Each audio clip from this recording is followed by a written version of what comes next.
Earlier today, I talked about my concerns when it comes to the ever-increasing amount of bad players in World of Tanks Blitz. It's not the end of the world, it's a mobile game, and you expect people to be bad, but as I showcased, teams are just not really doing very well right now. However, I've figured out a solution, and in today's video, I'll be playing in that solution, the Object 268 version 4. This Tier 10 Soviet collector tank destroyer is known for really one thing, and that is armor. The vehicle features enough frontal protection against people that don't know where to aim that they'll basically bounce every shell. People that love running gun rammer are going to bounce just about every shell. Now, the V4 does have weaknesses. If you over-angle it, it's very easy to pen. Even with vehicles that shoot APCR, if you slightly over-angle the edge of the vehicle, you're going to be a pen for everybody. Not only that, but the tank features a very inaccurate gun. So, when it does miss its opponent, they can very easily get to its side and start to rip it apart. But the V4 has good mobility, able to achieve a top speed of 40 and reverse at 20. So the vehicle doesn't lack in the speed department, which is actually quite funny. It's a little poor on traverse speed though. It's kind of like the T-22, where it's good in a straight line, but if something actually gets to your side, you're still going to have to scrape it off, or you're going to be bled very, very quickly, as the sides and rear of this vehicle are very poor. If you've ever played against the PC Object 268 version 4, that thing is busted. The entire armor profile makes the Blitz one look like a joke. But the PC one's big downside is the fact that you can overmatch the engine deck at certain angles. And honestly, that's about it. Everything else about that vehicle is still really stupid. So, the enemy team has two mediums, an Object 140 and a Leopard 1, which we can see are in front of us. And because I'm in a 268 version 4, I could really care less about these vehicles. We're just going to push right over here. What are you guys going to do to me? The answer is nothing. Bonk. There you go. 621.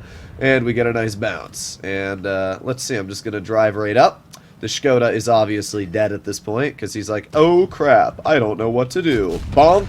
732 roll. See, a lot of people were bummed about the alpha changes on this vehicle, and I'm really not sure why, because it really just didn't affect the tank's capabilities, in my opinion. In fact, we can easily see right here, I've just forced the entire enemy team to basically bow to me. We got the 140 off to the side, aiming. Wow, that was very unfortunate. It hit the 140 in the only spot it couldn't pen, which is a little angular bit on the front. Now, I would expect that to be a camping FE2 and 5B that has hit us from that angle. I'm just going to shoot it. Doesn't really matter if it misses or not. Okay. Well, we spotted the Leopard trying to run. Unfortunately, nobody hits the Leopard, but they do end up hitting the Object 140. Well, that's all fine. The 140 is basically screwed. Dude is not able to get out of that spot, so we're just going to push over towards the rest of our team, the IS-7 and the Leopard 1 over here. We're going to see if we can get behind him at all. Maybe get a little bit of a farm out. We know the 2 and 5B still most likely camping all the way at the back. Kind of sad to be completely real. Let's see, the 92 is going to try and get to the rear of the E3. I'm just going to roll around. He shoots an HE. We're going to wait and bonk. There you go. Nice 583 into his lower plate. Hello, Mr. E3. How are you doing, good sir? Would you like to be bonked today? You backing up is not going to save you. There you go. Easy shell. That is most likely the Leopard, or yeah, I think that's the Leopard that hit us there, because it's a smaller shell mark from the 2 and 5Bs. So we're just going to pull up. I would expect the Leopard to be in that bush right there, so we're just going to keep driving. Yes, it was indeed the Leopard. I'm going to tell you now, when people go to A, and I talked about this literally in my video complaining earlier, I said that people that go to base A on Canal are throwing the game. I don't know why people think going to A and camping there, especially in their heavy tank for the entire game, is going to give them some sort of advantage, because it's not. It's actually going to be a massive disadvantage, but oh well, that sucks for them. This concept is actually doing a decent job holding right now. We're just going to push on up.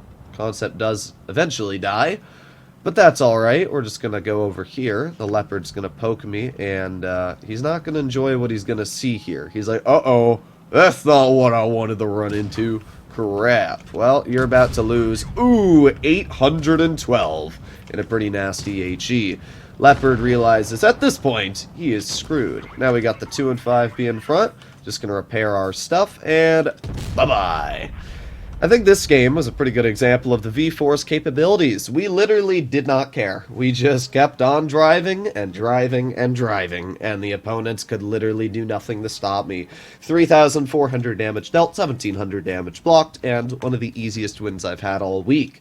I mean, you saw how we literally just about single-handedly stopped medium side from doing anything. We just pushed the mediums, and they're like, uh-oh, can't pen that, bye. Here we are in game number 2. Let's see what we are able to do. We got TVP, Batchat, Kampfpanzer 50-ton, and is the TVP gonna bail? I don't know what he's doing, to be honest. But we are gonna head into the front line. You can see that this tank is fairly mobile. It's still always a little surprising to me how fast the V4 is. I mean, there's a lot of super heavily armored vehicles that have a lot less armor than this tank, that are somehow a lot slower than this vehicle as well. Alright, well, there you go. T100 LT gets nuked. And I mean, these guys are going to aim at me all day, but guess what? My hatch is hidden on the other side of this vehicle, so I can literally just chill here. None of them are going to be able to do anything, and there you go. They've already lost one big ol' flank.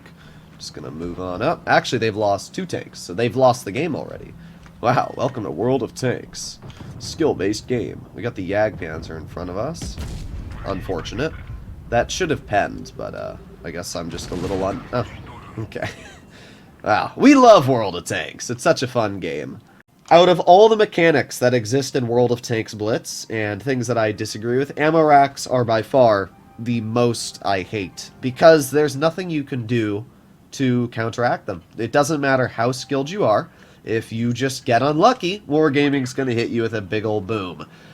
I have argued with other content creators about ammo racks. I remember when I was streaming tournaments, like maybe 2 years ago, Amunet and Fugit said ammo racks. I'm not going to say Fugit said this. Fugit just said ammo racks are like a real thing. But, okay, move it, Conway. Amunet tried making the argument that ammo racks are fun to watch as a commentator, so therefore they should stay in the game. And I literally replied and said that's the dumbest thing I've ever heard, because you are basically saying that it's fun to watch people get ammo racked, but you don't care about the fact that it completely affects the possible outcome of the actual tournaments based on luck. Like, it doesn't, like, isn't comp supposed to be all skill-based? I don't understand why ammo racks can even exist in comp. But either way, that is getting off topic. I'm completely stuck. That's a little annoying, but bonk, there you go. Nice clear onto the enemy AMX. This is already a flat stinking win. I mean, again, this is just what the V4 can do. It doesn't need to care. You just drive. Like, as long as we don't get full health ammo racked, apparently, we're fine. So we get nice shot into the M103, then we ram him. He's dead. We get shot for 400, which means that it could only be one tank, especially if it's not spotted, being the SU-122. I could literally care less, though. We're just going to roll up behind these TDs over here. I don't understand how that SU is able to sit there not being spotted. Like, I know the vehicle's got good camo and all, but that's a little stupid. Like, I don't even understand that right there. Alright, let's just aim it on the 183. There you go. Easy 700 damage bonk. Now we back up. Interestingly enough, the 268 is going to YOLO me. Not really sure about that decision. There you go. Nice 100 and... oh, well, he's not going to YOLO me. I think the 183 fired, so I'm not even going to bother with him. Even if I end up dying, I just want to get one more pen out. So let's aim in and bonk. There you go.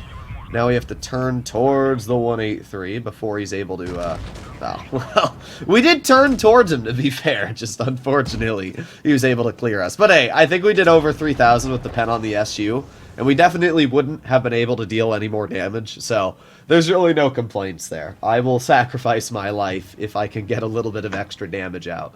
Let's see. Yeah, 3,450, so not too bad. As we can see, the V4, it's a super strong vehicle. When put in a situation where you can just drive, the vehicle's great. And honestly, that last game that we got full health ammo racked, we still won, and we were still, like, the game would have been a very easy win if I had not gotten ammo racked either way. We just would have been able to farm. So, The V4 itself is a strong vehicle. I'm not going to say it's the best, but it's pretty good when teams are really bad, and that's the best way to describe the tank. Hopefully you enjoyed today's video. Let me know if you like it, and I'll see you in the next one. Bye-bye.